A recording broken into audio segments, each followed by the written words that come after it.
आज हम बात करने वाले हैं, ये मेरा सेकंड वीडियो होगा, ईरान, अमेरिका और इजराइल के बारे में। चलिए हम थोड़ा सा जानते हैं।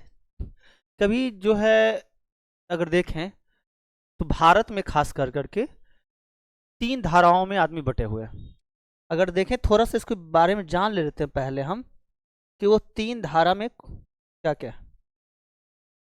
3 धाराओं में एक पक्ष ईरान को सपोर्ट कर रहा है भारत में, दूसरा पक्ष इजराइल और अमेरिका को सपोर्ट कर रहा है, और जो तीसरा पक्ष है वो कि मतलब सिर्फ और सिर्फ ये चाह रहा है कि ये युद्ध किसी ना किसी तरह से रुक जाए।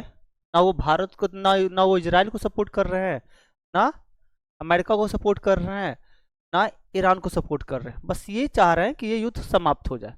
क्योंकि अगर बात मेरे नज़र से देखें तो हमारे लिए ईरान भी उतना ही इम्पोर्टेंट है जितना कि इजराइल। अगर और ये लड़ाई की बात करें तो ये लड़ाई इजराइल वर्सेस ईरान है ही नहीं, ये लड़ाई ईरान वर्सेस अमेरिका है।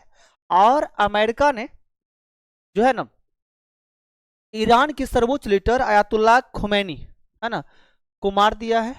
अब इसका बदला जो है ईरान चुन चुन कर उन देशों से ले रहा है कि जिन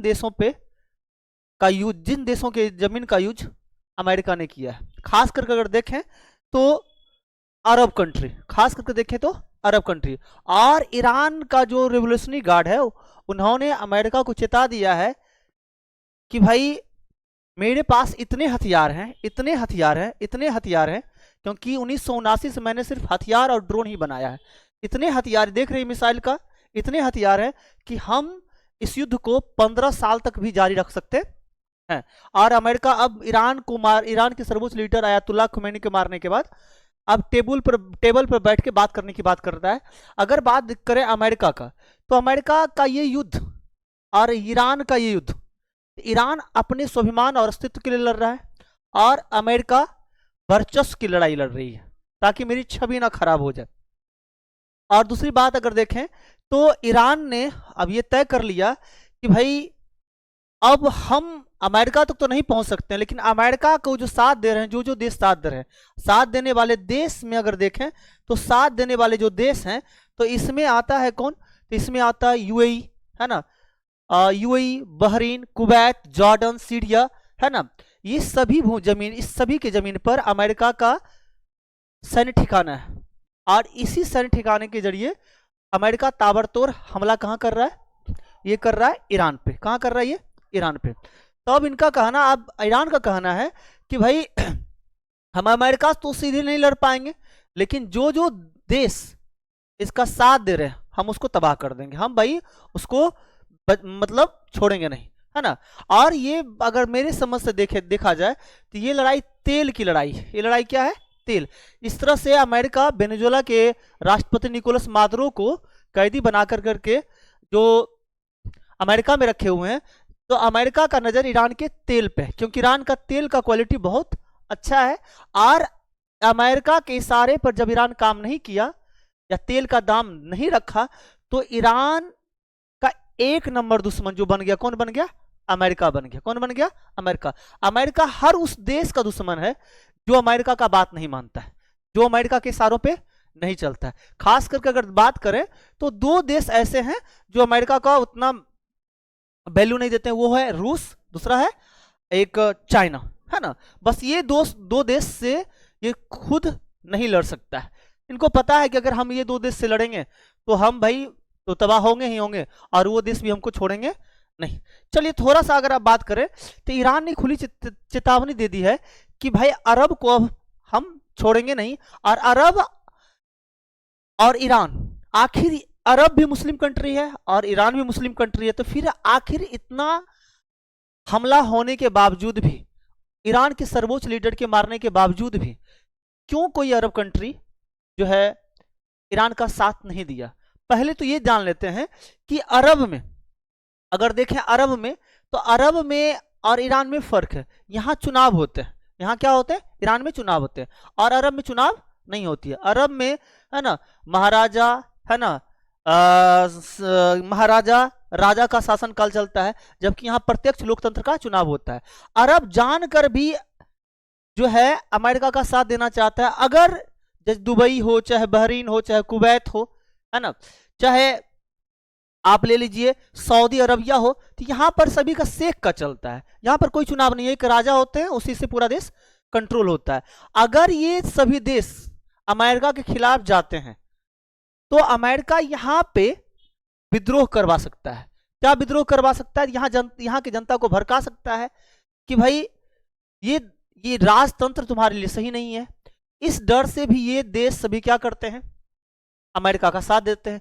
दूसरी बात ये भी है कि कुवैत, यूएई, सऊदी अरब, ये सभी कंट्री अगर बात करें तो बहरीन, ये सभी कंट्री इसलिए भी ईरान का साथ नहीं देते हैं कि ईरान जो है एक शिया कंट्री है, और जबकि ये लोग सभी क्या हैं, मुस्लिम है, ये मतलब सुन्नी कंट्री, ये सभी क्या है, सुन्नी कंट्री है। अगर बात करें तो हम थोड़ा सा समझने की कोशिश करते हैं।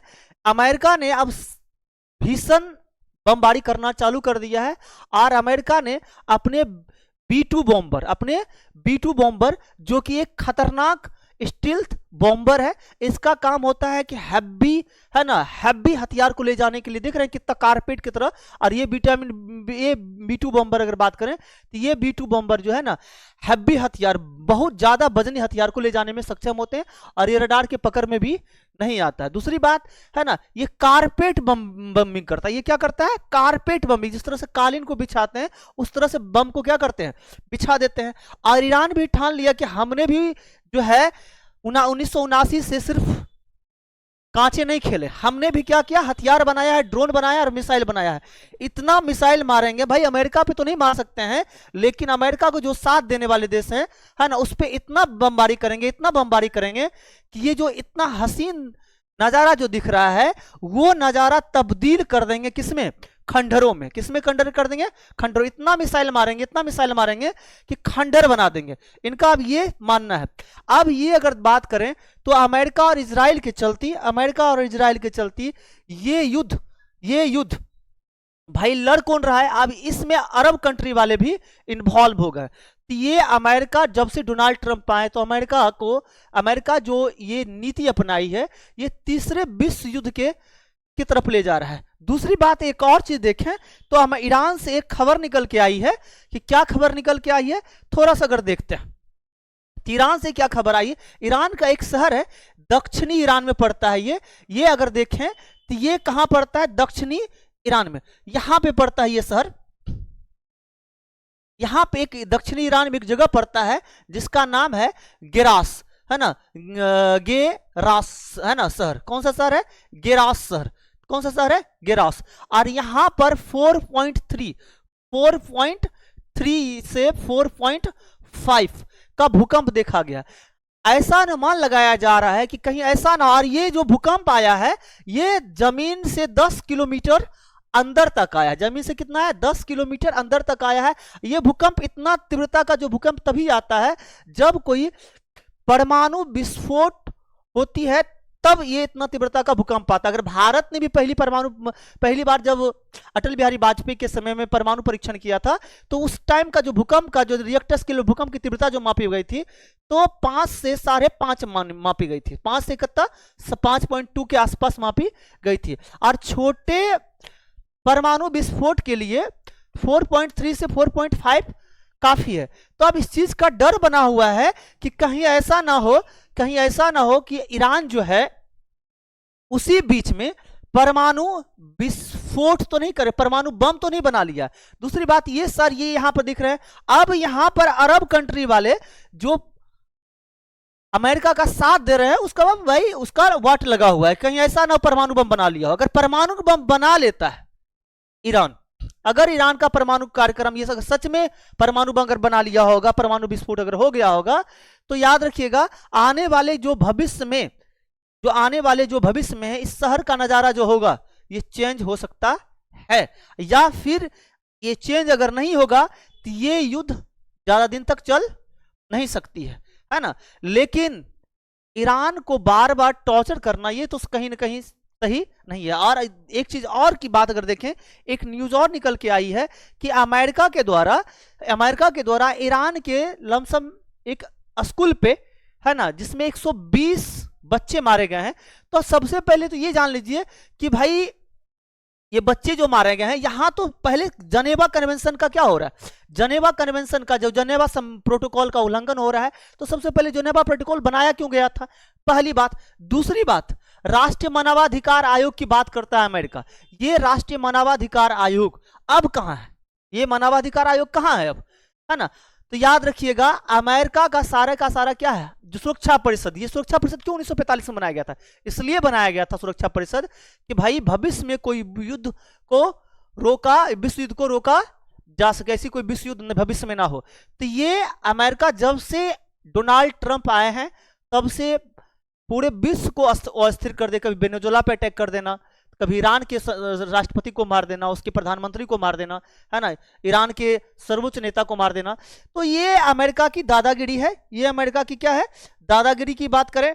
और इसका खामियाजा भुगतेगा अरब कंट्री वाले। कौन, अरब कंट्री वाले। अगर थोड़ा सी बात करें, ईरान साफ ये बोल दिया है कि हम इस युद्ध को रोकने वाले नहीं है, क्योंकि इसके सर्वोच्च लीडर आयतुल्लाह खमेनी की क्या हो गई, हत्या हो गई। और अमेरिका ने जनेवा प्रोटोकॉल का भी उल्लंघन किया है। दूसरी भी मानवाधिकार आयोग तो है ही नहीं, सिर्फ नाम का है, सिर्फ छोटे छोटे देश के लिए मानवाधिकार। भारत की बात आती है तब भारत के लिए मानवाधिकार आयोग की बात होती है। भारत में मानवाधिकार आयोग का क्या हो रहा है, उल्लंघन, मानवाधिकार का उल्लंघन हो रहा है। लेकिन अमेरिका, ईरान के लिए ये सब चीज बिल्कुल भी बड़ी मायने नहीं रखती है। अगर देखें थोड़ा सा तो ये देख लीजिए, तो ये अभी बताए तो ये मतलब ये अनुमान है, ऐसा अनुमान लगाया जा रहा है कि हो सकता है कि कहीं परमाणु विस्फोट तो नहीं कर लिया ईरान है, क्योंकि भूकंप की तीव्रता देखिएगा। ये कौन से शहर में, तो गेरास शहर में। कौन से शहर में, गेरास। ये कहां पड़ता है, तो ये पड़ता है आपका यहाँ पे, ये गेरास शहर पड़ता है, ये दक्षिणी ईरान में पड़ता है। अगर दक्षिणी ईरान में यहां पर परमाणु विस्फोट हुआ तो इस क्षेत्र में होने वाले तेल के व्यापार को बहुत बाधित कर सकता है। दूसरी बात, अमेरिका के खिलाफ ईरान ने खुलकर अब कह दिया कि भाई कि ये इस एरिया को अब हम क्या करेंगे, ब्लॉक करेंगे। इस एरिया को क्या करेंगे, हम ब्लॉक कर देंगे। और ये हॉर्मुज जलसंधि अगर ब्लॉक हुआ तो भाई सारा तेल का व्यापार, है ना, जो हॉर्मुज जलसंधि के द्वारा ही पूरे विश्व में फैलता है। तो ये बहुत चिंताजनक की बात है। और तेल का प्राइस बढ़ने वाला, अगर ये युद्ध समाप्त नहीं हुआ, ये जारी रहा लंबे समय तक, तो भाई तेल का प्राइस हाई होने वाला है। और भारत की अर्थव्यवस्था के साथ साथ पूरे विश्व की अर्थव्यवस्था पे संकट आने वाला है।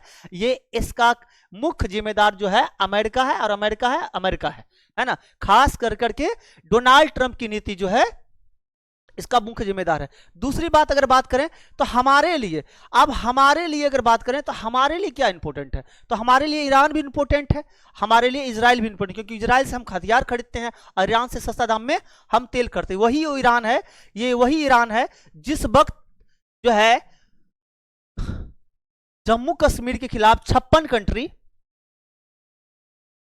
प्रस्ताव लाने वाले थे, तो इन्होंने, ईरान ने उस वक्त हमारी साथ दी थी। ईरान ने उस टाइम, है ना, पाकिस्तान को, है ना, पाकिस्तान के खिलाफ जाकर करके जम्मू कश्मीर को भारत का अभिन्न अंग मांगा था। दूसरी बात, है ना, जब रसिया बैन लगाया था भारत से तेल खरीदने पर, तो ईरान रुपये में तेल देने के लिए क्या हुआ था, तैयार हो गया था कि भाई हम रुपये में तेल क्या करेंगे, देने के लिए तैयार है। तुम हमको रुपया दो और हमसे तुम तेल लो, हम डॉलर की जरूरत हमको नहीं है। दूसरी बात, अगर बात करा तुम जो रुपया जो होगा उससे हम इंडियन सामान परचेज कर लेंगे, ये वही ईरान था। तो ईरान भी हमारे लिए उतना ही इंपॉर्टेंट है जितना कि इजराइल। और अभी भारत का ये रुख जो होना चाहिए था, ना तो ईरान की तरफ झुकाव होना चाहिए था, ना तो इजराइल की तरफ झुकाव होना चाहिए था। और ये झुकाव अगर ईरान इजराइल की तरफ जाता है तो भारत को आने वाले समय बहुत बड़ा नुकसान लगने वाला है। दूसरी बात, है ना, जब प्रधानमंत्री नरेंद्र मोदी, है ना, विश्व व्यापार की बात कर रहे, तो तब ईरान ने सबसे पहले अपना चाबहार पोर्ट, क्या यहाँ पे चाबहार पोर्ट है, क्योंकि भारत चाह रहा था कि भाई पाकिस्तान के जरिए ना होकर करके हम चाबहार बंदरगाह से, है ना, होते हुए पूरे मिडिल ईस्ट में अपना व्यापार को क्या कर सकते हैं, फैला सकते हैं। उस वक्त जो है ईरान ने हमारा साथ दिया था और चाबहार पोर्ट को बनाने की या डेवलप करने की इजाजत हमको दी गई थी। अभी भारत जो है चाबहार पोर्ट से अलग हो गया है और 14,000 करोड़ का लॉस होने वाला है भारत को। कितना करोड़? 14,000 करोड़ का लॉस होने वाला। मेन मसला तेल का है। मेन मसला क्या है? तेल का है। और परमाणु हथियार को डेवलप को लेकर भी एक मसला है हमारे लिए जो इंपोर्टेंट है। तो हमारे लिए इंपोर्टेंट दोनों है। तो भारत के नागरिक अभी जो भाई एक झुकाव क्या कहते हैं उसको, ईरान की तरफ है, एक झुकाव आपका इजराइल की तरफ है। तो हमको जो झुकाव रखना चाहिए, दोनों को बैलेंस लेकर चलना चाहिए, ना कि किसी की तरफ एक तरफ झुकाव होना चाहिए भारत का।